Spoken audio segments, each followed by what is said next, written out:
Good morning, students. Today I will explain the Judiciary Civics Chapter 4, the Supreme Court. In that, I would like to highlight about the judiciary.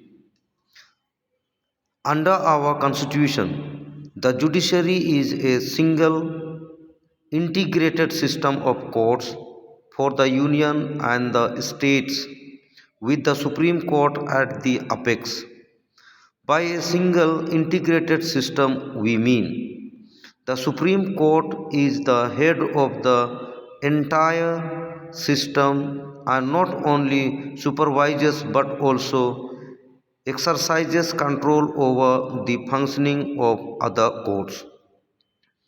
Second, there are no separate sets of laws and a single civil and criminal system operates throughout the country. Third, all cases coming from the lower courts can be taken to the High Court and ultimately to the Supreme Court by way of appeal. Below the Supreme Court stands the High Court and different states, and under each High Court there is a hierarchy of other subordinate courts. Subordinate courts means district court. Here we can see the Supreme Court is a head of the entire system of the functioning, and it supervises to the lower courts. Even there is only one constitution for that union government and state government. From the same constitution the laws can be followed, both the union government and the state government. There is not separate laws has not made. So here the Supreme Court also and the High Court, even the district courts also refer the same constitution and the same law. There is not separate laws. First we have to see the Supreme Court. The composition of Supreme Court. The Supreme Court of India consists of a Chief Justice of India and not more than 33 other judges until the Parliament by law the prescribe a larger number of judges. The Supreme Court numbers of judges Amendment Act 2019, which receives the assent of the President of India on August 9, 2019, increased the number of judges of the Supreme Court, including the Chief Justice of India, from 30 to 33. Means here one Chief Justice of Supreme Court is appointed and not more than 33 other judges. If required, then additional ad hoc judges can be appointed. But there is a composition of a Chief Justice of India and not more than 30 other judges. And here we can see that the pyramid, on the top there is a Supreme Court and then lower the High Courts. There are 24 High Courts are there, and then subordinate courts means district court. In every district of the states there are.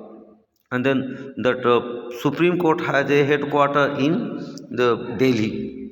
Here we can see the qualifications for the appointment as judge of the Supreme Court. A person is not qualified for appointment as a judge of the Supreme Court unless he is a citizen of India. Means appointment of the judges of the Supreme Court, first the qualification is that a person must be a citizen of India.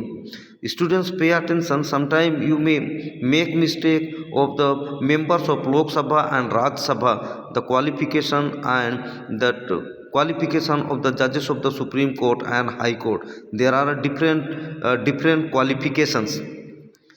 First,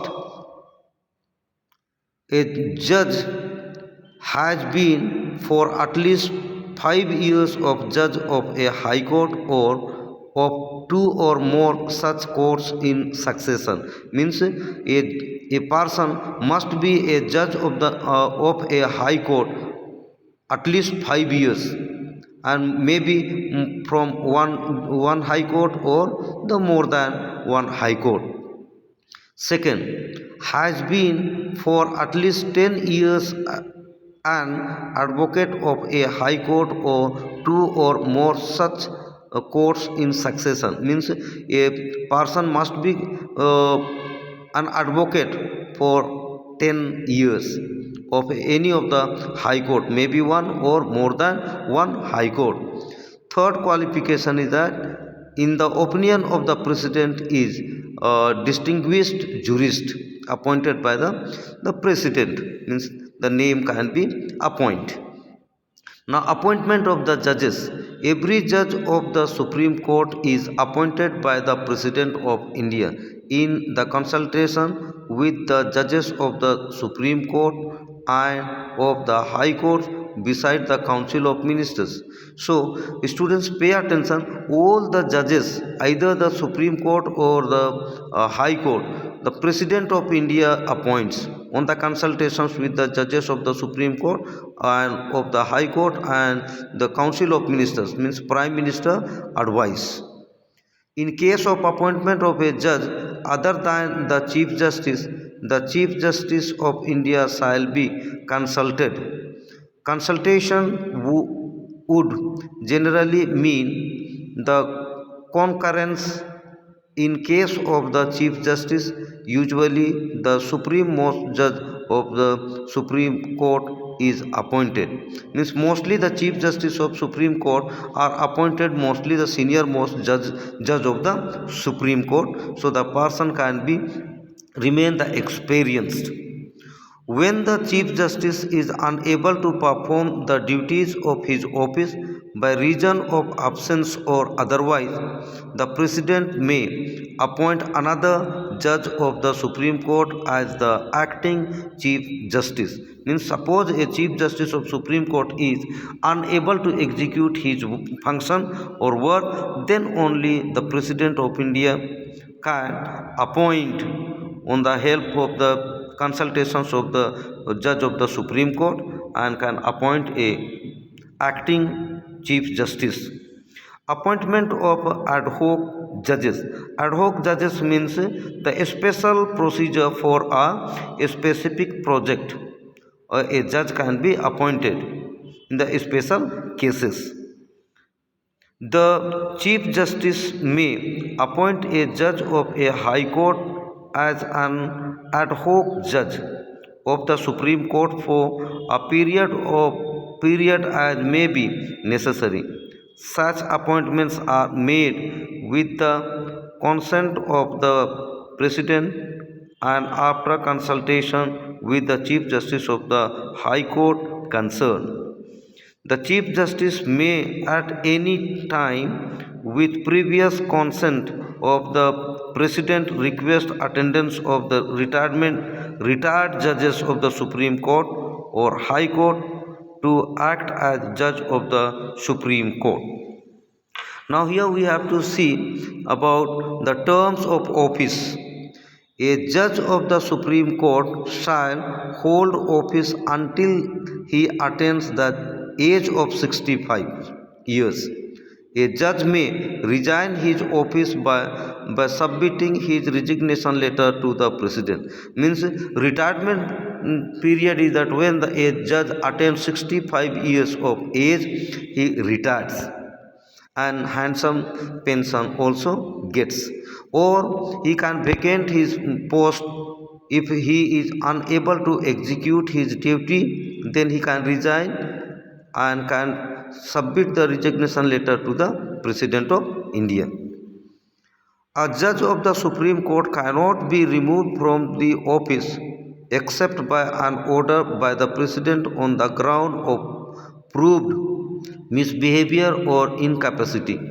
Such an order is passed and after an address by each house of the Parliament supported by a majority of the total membership of that house and by a majority of not less than two-third of the members of the house present and voting for such a removal. This procedure is known as impeachment. If a person understands that impeachment process, a judge cannot be removed once appointment took place. But if that a judge maybe proves that about misbehavior or incapacity, in such cases he can be removed. In the parliament of the houses can be discussion take place, and then secret vote takes place. And if there is two-thirds of the members of the houses present and voting for the such removal, that process is known as impeachment process. In May 1993, a motion to impeach a judge of the Supreme Court, Justice V. Ramaswamy, failed to get the support of majority of the total membership of the House Lok Sabha. That was the first ever move in the history of India to impeach a judge of the Supreme Court. Now here seats of the Supreme Court, we can see the Supreme Court shall sit in Delhi or in any other place as the Chief Justice may decide with the approval of the President. Means seat of the Supreme Court means the headquarter is in there in Delhi. If any kind of the situations comes and that is not favorable, then the Chief Justice of Supreme Court, on the approval of the President, any of the High Court, they can that change or transfer the seats for some time. Students, kindly go through your lesson and try to understand, repeat the lesson so that you can able to understand the Supreme Court and qualification, appointment and the terms of office. Thank you so much.